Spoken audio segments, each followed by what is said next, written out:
See how a stone mountain could act like a circuit? It helps to walk with Tesla for a minute. In Colorado Springs, 1899, he drove a coil so hard the ground itself answered. He claimed to hear the planet ring back, stationary waves pacing across distance like ocean swells that didn't move. He called it Earth resonance. Get this, his notes obsess over tuning, length of spark, coil geometry, frequency, and most of all, coupling to the Earth. If the medium is the conductor, your first job is to join it. Wardenclyffe was the practical attempt. A 186-foot timber tower topped by a 68-foot metal dome, and beneath it, a deep shaft with iron staves driven radially from the base, hundreds of feet of buried metal reaching into damp, conductive ground. Above, the dome spoke softly to the sky. Below, the iron lattice gripped the earth. He powered it with a 200-kilowatt AC plant, pushing high-frequency currents into a magnifying transmitter designed to step up voltage and store energy between pulses. Then, release, hit the earth with a timed shove and wait for the echo. What nobody knew at the time of his fundraising pitch, at least not at Morgan's desk, was how stubborn the physics would be. The antenna he really wanted for ionosphere coupling would have been miles tall. He tried to solve it with resonance, let the system grow amplitude over time like a child on a swing. Drive in phase, back off losses, and the field builds. His language is everywhere. Q factor, standing waves, earth currents, the ionized heights above us acting as the return path. Now jump back to Giza, but keep his blueprint in your pocket. The pyramid is a tapered mass of dielectric limestone crowned by a once-perfect skin with a granite heart that rings. No wires, no generators, no valves, just geometry and materials with known responses. If Tesla looked at it, he'd ask two questions. One, how does it couple to the ground? Two, how does it talk to the sky? Limestone to earth, polished casing to air, granite core as the active element, those are answers in stone. Meanwhile, his system depended on two conductors, the ground and the atmosphere. The goal was global, create a shared medium where receivers, tuned the same way, could sip power from the ambient oscillation. He imagined factories, homes, and ships pulling energy without lines, only resonance. The practicality collapsed under money, competition, and unproven physics at that scale. But the principle, couple, tune, accumulate, release, remains clean. Here's where the parallels stop being cute and start being useful. The king's chamber behaves like a haiku cavity at a known note. The sarcophagus sits inside that band, intensifying stress fields right where the quartz lives.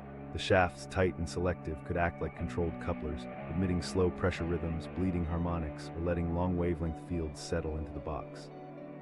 Outside, the massive casing and apex condition the interface to the sky, shaping how charge forms and dissipates in wind, dust, or dew. But there was one problem: scale mismatch. Tesla's transmitter reached for the whole planet. The pyramid seems local, site-specific, sensitive, more like a laboratory instrument than a lighthouse. Therefore, its wireless isn't about shipping megawatts across continents. It's about creating a bounded field state where multiple domains, acoustic, hydraulic, electromagnetic, phase lock. In that zone, small energies add up, and phenomena that look negligible in isolation become palpable. 3 days earlier, I reread a peer-reviewed model showing the pyramid concentrating energy in and under its chambers at radio wavelengths hundreds of meters long. That's not proof of an ancient transmitter. It's proof the shape matters under certain drives. Pair that with a stable magnetic hush inside, less than a 10% variation, and you have the electrical quiet needed for weak effects to stand out. Tesla would call it reducing damping and noise. Here's a micro story. Tesla stands in the king's chamber. He claps once, listens to the 121 Hz bloom, and grins. He runs his hand along the granite joint, asks about the shafts, and wants to know the water table below. He doesn't care that nobody wired a lamp here. He cares that the system architecture, ground coupling, resonant storage, selective coupling to air, is present as a pattern. Impact shows up in intent. Wardenclyffe was an overt machine, naked with steel and copper, meant to flood the world with a coordinated beat.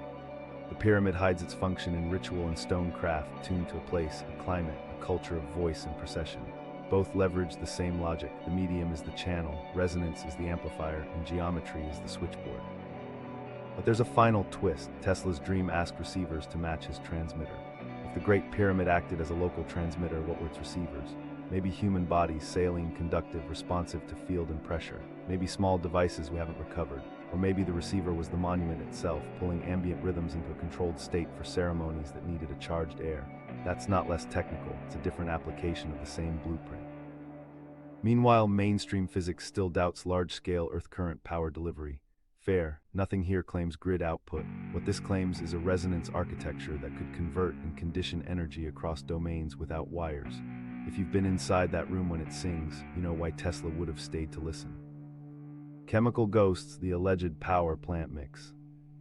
Here's where the stone whispers get messy, salt blooms, odd residues, and the claim that chemistry, not just resonance, once lived inside these walls. Christopher Dunn and others point to crusts and discolorations in key passages, especially around the Queen's Chamber niches and the lower corridors, as traces of a chemical process gone quiet long ago. If the pyramid was only a tomb, salts are just moisture scars. If it was a machine, salts become fingerprints. Stakes are simple. If chemical remnants map to a plausible reaction chain, then function stops being a metaphor. It becomes process. But there's a problem you should hear. Hard proof is thin, and mainstream archaeology attributes most efflorescence to groundwater wicking, human breath, and centuries of microclimates. Therefore, we have to be careful and tie every claim to physics that makes sense in stone. Action first, walk the lower corridors and you'll see areas where white crystals creep from joints, where stone darkens in streaks. Efflorescence happens when mineral-laced moisture migrates through masonry and evaporates at the surface, leaving salts behind. In a resonant piezoelectric environment, those same saline films are more than decoration. They're variable conductors. When humidity rises, they carry charge more easily. When it drops, they insulate. That alone creates a dynamic load on whatever fields the chamber produces. Exactly the kind of environmental component a stone device would exploit. Meanwhile, Dunn's power plant model proposes something bolder, that the Queen's chamber functioned like a reaction cell, introducing reagents through shafts, producing a gas, often hypothesized as hydrogen, that could fill passages and interact with the resonant core above. Hydrogen, being light and responsive to high-frequency fields, shows up in his narrative as the working fluid. The copper fittings in the Queen's chamber shaft doors then become not handles but electrodes or capacitive plates in a conduit that condition this gas flow. It's an elegant story. It's also speculative. What nobody disputes is the physical behavior of humid, salty air in tight stone spaces. It's conductive, it creeps, and it leaves crusts where exchange repeats. If the shafts served as sealed conduits for anything air, vapor, or field, those copper pins would mark places where charge could settle or flip.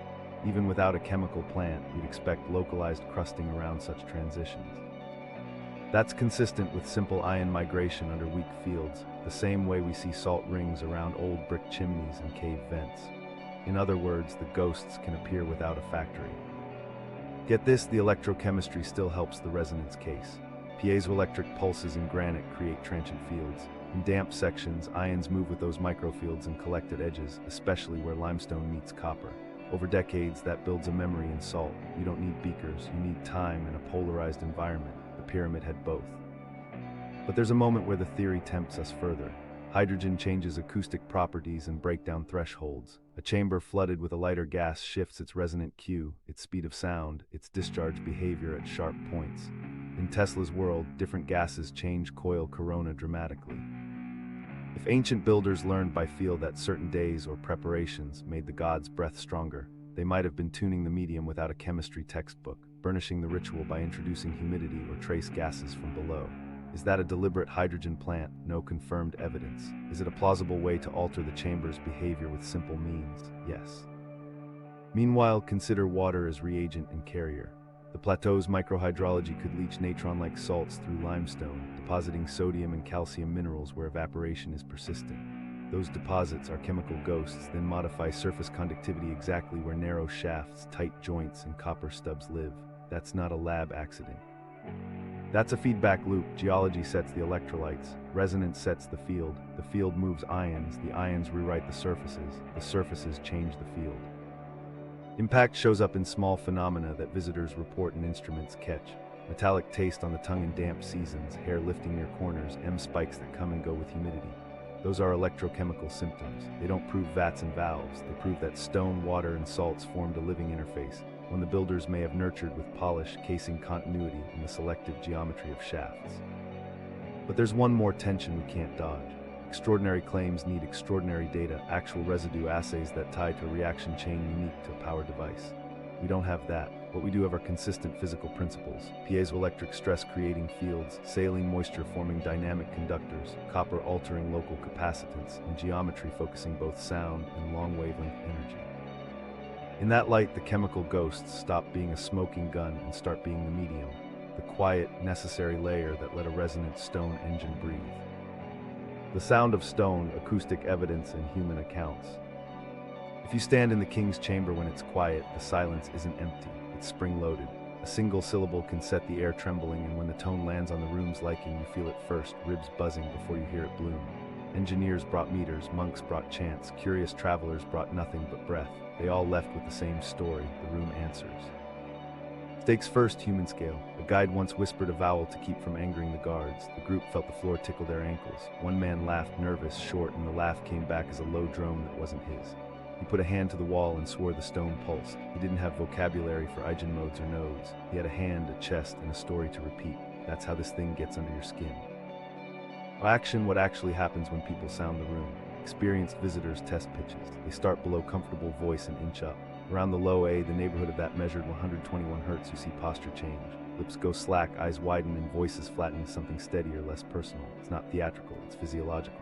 The chamber encourages one note and punishes the rest. Sing above it and you're just singing. Land on it and you become a driver. Meanwhile, small groups chant in rounds. This is where the chamber shows off. One voice hits the sweet spot. Another climbs a third above, then drops. The interference pattern sets up in the granite box, and you can map it with skin, hot here, cold there, no sound at all along a thin, invisible plane. People step across a pressure node and gasp because their own voice vanishes for a heartbeat. That's a standing wave playing with them, a geometry lesson delivered as a prank. Get this: engineers who have measured the chamber bring dumb facts to an emotional party. They'll tell you decay times stretch near the fundamental. They'll show plots with a fat peak, confirm that the sarcophagus hums sympathetically inside a narrow band. Then they'll put the instruments down and hum anyway, because data can't replace the feeling of air turning thick. That blend, hard numbers and soft awe, keeps the story honest. But there's a problem you should hear. We've romanticized a lot of rooms. Churches, caves, cisterns, they all have pockets of magic, so what's different here? The reports are consistent about intensity, coherence, and the body effect. Visitors describe pressure more than sound, as if invisible hands push from every direction. The chest buzz is common. The metallic taste shows up when humidity rises. And the strangest detail repeats, the sense that a whisper goes too far, as if the room is amplifying low input while scolding loud speech. That's haiku behavior you can feel. Meanwhile, the Queen's chamber tells a quieter story. Fewer people report the chest press there, more talk about a flutter, a tremolo that rides on certain vowels. It sits in limestone, not granite, and the sensation shifts accordingly. Less electricity, more breath. Some describe a resonance that seems to migrate, like the room is searching for a lock. Others mention an odd hush near the shaft mouths, as if those tiny openings drink the sound. Whether you buy function or ritual, the experience is targeted, not generic cave echo. Here's a micro story from a sound engineer who toured with a pocket tone generator. He walked the chamber while sweeping frequencies and watched a cheap SPL app spike at familiar spots. He slid the tone down, stopped near the band, and the floor felt like a drum underfoot, no boom, just a tactile shimmer. His palms tingled, his throat tightened with that inexplicable stage fright feeling. He looked at his partner and didn't say a word because words were suddenly heavy. Later on the plateau, he joked that the room needs a warning label. Objects and feelings may be closer than they appear. Impact shows up afterward in behavior. People leave quieter, some report headaches, others euphoria. A few feel a hangover that lasts an hour, a mix of dehydration, exertion, and maybe the body settling after being driven at a fixed frequency. Hands shake slightly, decision-making feels oddly crisp. That's not mysticism, that's biomechanics. Hearts, lungs, and inner ears are resonant systems too. Drive anything long enough and it answers. What nobody includes in the brochure is how the chamber handles groups versus singles. One person can light the room, two can lock it, five can fight it.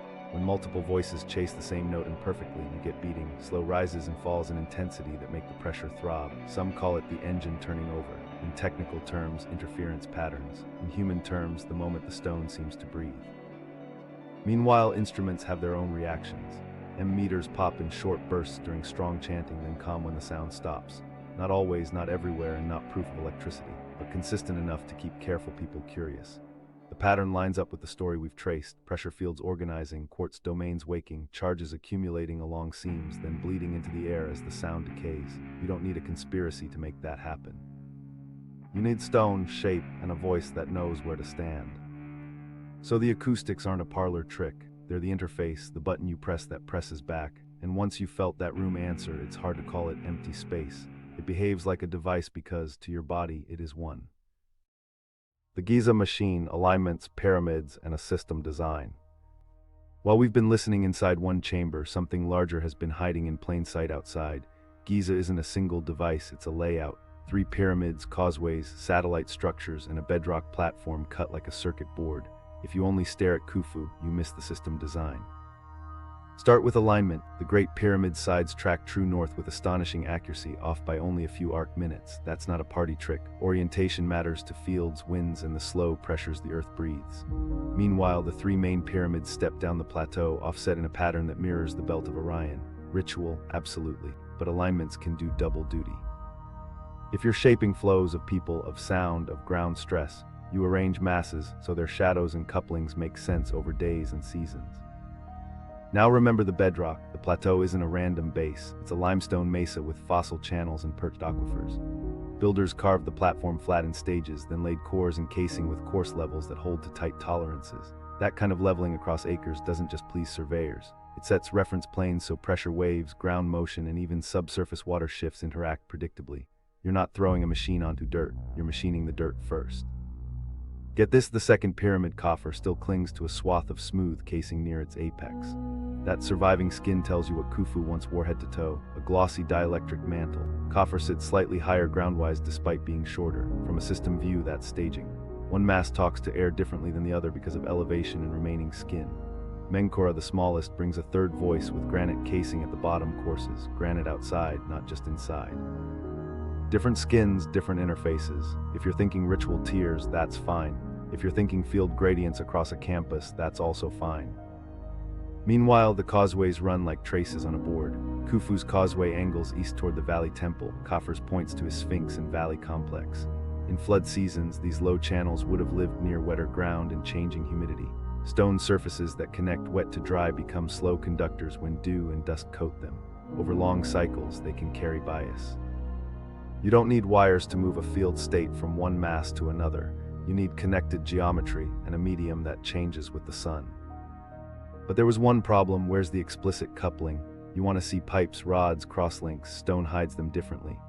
Think of the subterranean features beneath Khufu, the descending passage, the subterranean chamber cut deep in bedrock. That's an anchor. Compare to Khafre, whose bedrock core looms from a higher knoll with a different substructure. System-wise, you've got two oscillators coupled through the ground, each with distinct boundary conditions. Slightly different heights, angles, and skins mean they don't ring identically. They beat. Beating between close frequencies creates slow envelopes, rise and fall patterns over minutes or hours. On a plateau, that's a modulation you can feel. What nobody mentions while snapping photos is the Sphinx as an interface. Carved from bedrock at Khafre's feet, flanked by a processional way, it sits in a carved bowl that traps wind and sound differently than flat rock. If the plateau hosted ceremonies timed to resonance locks, you gather where the coupling feels strongest. The Sphinx enclosure is a natural amplifier of low murmur, a listening post at the system's edge. Here's a micro story. Dawn on a humid morning, the valley still wet, the plateau dry, air drifts upslope. A group moves along Khufu's causeway in a slow rhythm, voices low. The Great Pyramid's heart is primed by groundwater head and cool stone. Across the way, Khafre's skin near the top gleams with dew, bleeding charge softly into warming air. From their perspective, it's a ritual procession. From an engineer's angle, it's a timed startup. Bias the system with humidity, add acoustic drive, let two masses exchange energy through the ground. Meanwhile, the small satellites, queens, pyramids, mastaba fields, perimeter walls aren't random clutter. Low stone masses around a resonator act like impedance transformers. They break up gusts, tune boundary layers, and create microclimates that keep the main body stable. A machine hates noise. A city of stone can lower it. But there's a skeptic in the room, and they're right to ask, if this is a machine, where's the output? Tesla wanted lamps and motors. Here the output looks like a field state, a charged air, a stabilized hush, a physical pressure that organizes bodies and possibly processes. In that sense, Giza's design is architectural control theory, geometry that shepherds energy where people stand, chant, and breathe. You don't have to accept a power grid to see system thinking in the layout.